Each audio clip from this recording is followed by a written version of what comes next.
The following message is a presentation of Ligonier Ministries, home of the radio program Renewing Your Mind with R.C. Sproul.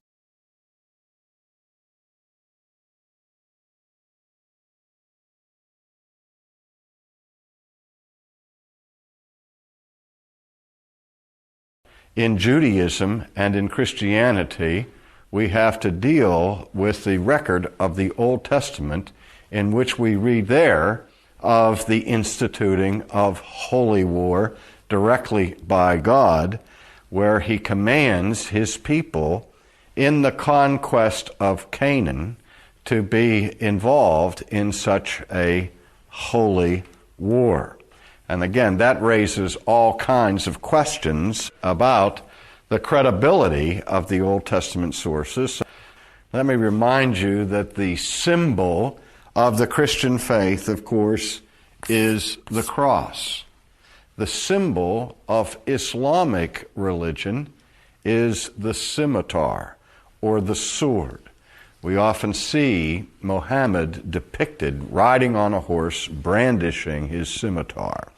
One of the virtues of Islamic religion is the killing of the infidel, or the unbeliever. And so we have seen some modern commentators look at that and say one of two things. Either they'll say that the God of the Old Testament is a different God than the one we meet in the pages of the New Testament, because Christ comes to us as the Prince of Peace, whereas Yahweh is sometimes described in the Old Testament narratives as a vengeful God, even so vengeful as to institute such a thing as holy warfare.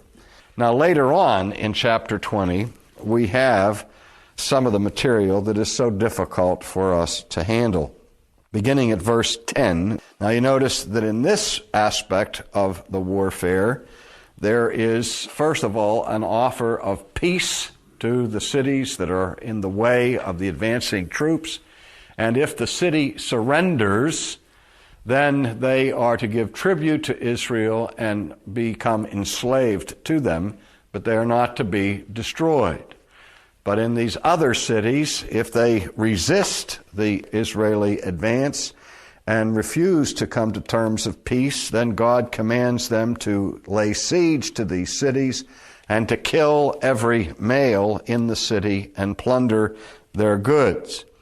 Now it gets worse. In verse 16, but of the cities of these peoples, which the Lord your God gives you as an inheritance, you shall let nothing that breathes remain alive, but you shall utterly destroy them, the Hittite, the Amorite, the Canaanite, the Perizzite, the Hivite, the Jebusite, just as the Lord your God has commanded you, lest they teach you to do according to all their abominations which they have done for their gods, and you sin against the Lord your God. In the case of these regions that are to be invaded, the cities of the Canaanites and so on, God institutes what is called in the Old Testament the hareem, H-E-R-E-M. There's an interesting note on this in the Geneva Study Bible. Let me just take a moment to read you this note on chapter 20, verse 17. It says the Hebrew word for this practice is hareem, which means, quote, to put under the ban, that is, to devote everything to the Lord, as occurred at Jericho during the conquest. And we see this implemented later on in the destruction of Old Testament Jericho. Now, the placing of the ban or the anathema on these people is called the hareem. And it means that God requires that the Jewish people utterly annihilate everything that lives and breathes in the city, men, women, and children. Not only the soldiers, but the civilian population as well. So not only do we have here a claim to a divine mandate to be engaged in warfare, but to be engaged in the absolute destruction of the conquered nation or the conquered city. Now you can see why people gasp at this idea in the Old Testament and why the people of Israel became feared, as we saw in the case of Rahab and the citizens of Jericho, who had heard of this devastation that had been wreaked upon cities and nations under the leadership of Moses and later Joshua. So the question is, how can we explain this? Let's suppose for a second that this isn't simply the expression of primitive barbarians who were trying to appeal to religious sanctions for their ambitions of world conquest. But let's suppose this is the veritable Word of God.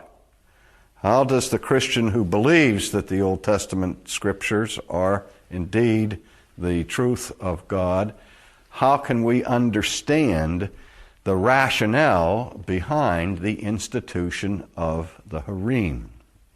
Well, there are a couple of things that need to be said about that. Earlier on in the book of Deuteronomy, we have some rationales given for these instructions that are to come later. We begin in chapter 6 of Deuteronomy, beginning at verse 10. Now, the author goes on to say that in the first place, the conquest of Canaan is to be understood as the fulfillment of the promise that God had given centuries earlier to Abraham and to his descendants. Now, God bends over backwards to make it clear to Abraham and to his descendants, and even again now, as that point in history is being reached, that the reason why God rescues the Jewish people out of bondage in Egypt and is giving them this promised land is not because they deserve it. And again, we have to understand that it is grace that Abraham receives from God, and that this covenant promise that God makes to Abraham and to his seed is not based on anything that they deserve or any merit on their part. And so now God reminds them, when they're about to enter into Canaan, that he's going to give them a land to use that they did not clear and establish and cultivate and build. He's going to give them houses that they didn't build, but they can live in. He's going to give them cisterns and wells that they didn't dig, that they can use for their own refreshment. Vineyards that they didn't plant. And he's reminding them, you didn't do any of these things. They were done for you. And when you go in there and you enjoy the fruits of somebody else's labor, don't allow that to puff you up in pride so that you forget the gift of the Lord your God. Now that's part of the rationale behind the hareem. But we see even further in chapter 7 of Deuteronomy these instructions, beginning at verse 1. Now what's going on here? The reason why this is called holy war in the Old Testament is this, that the word holy means two different things. In the first instance, the basic meaning of the term holy means apartheid.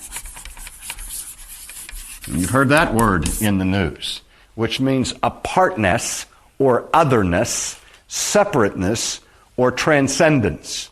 When we say that God is holy, we mean that God transcends all creatures, that he is other from all created things, that he is a higher order of being than anything that we find in this world. The secondary meaning of the term holy is the word pure. So when God calls his people to be holy, even as he is holy, he's saying two things that could be combined into one. First of all, I want you as my holy people to be different, other, apart from what commonly constitutes pagan humanity. And I want that apartness to be demonstrated in purity, in righteousness, in obedience to my law, so that my people will reflect and mirror who I am, who will be followers of me, who will obey my statutes, walk according to my laws, and be a royal priesthood, a light to all nations.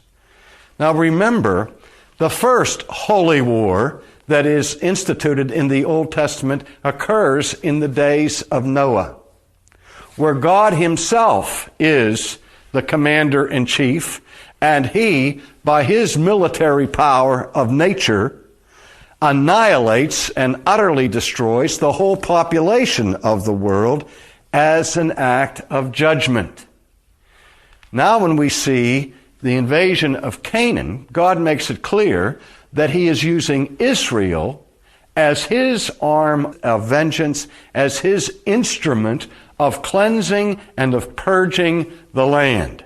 And I don't want you intermarrying with them, because if you do, before long, syncretism will take place. You will be intermarrying with pagans, and paganism will corrupt my holy seed. Which is exactly what happened.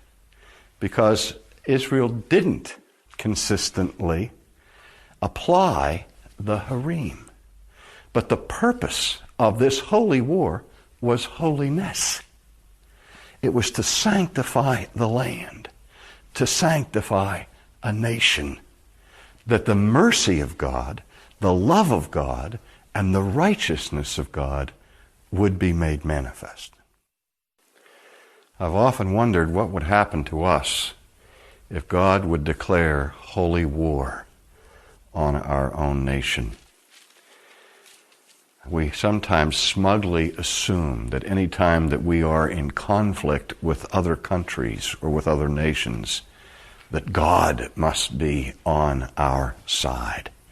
We remember during the pinnacle of the Cold War that President Ronald Reagan referred to the Soviet Union as the evil empire.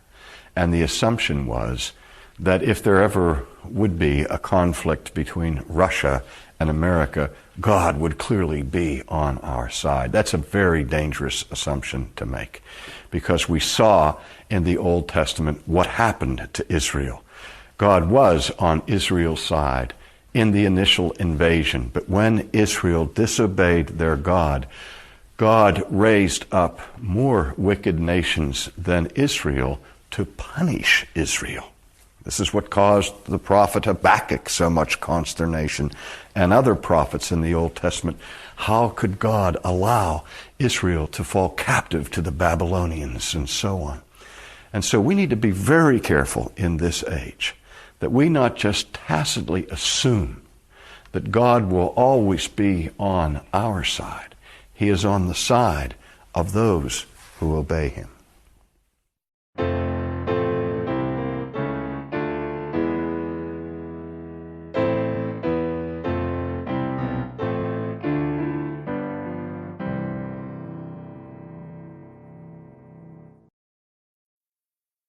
For more information about Ligonier Ministries, call 1-800-435-4343 or contact us on the web at ligonier.org.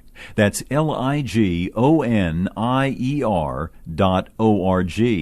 Or write P.O. Box 54, 7500, Orlando, Florida, 32854.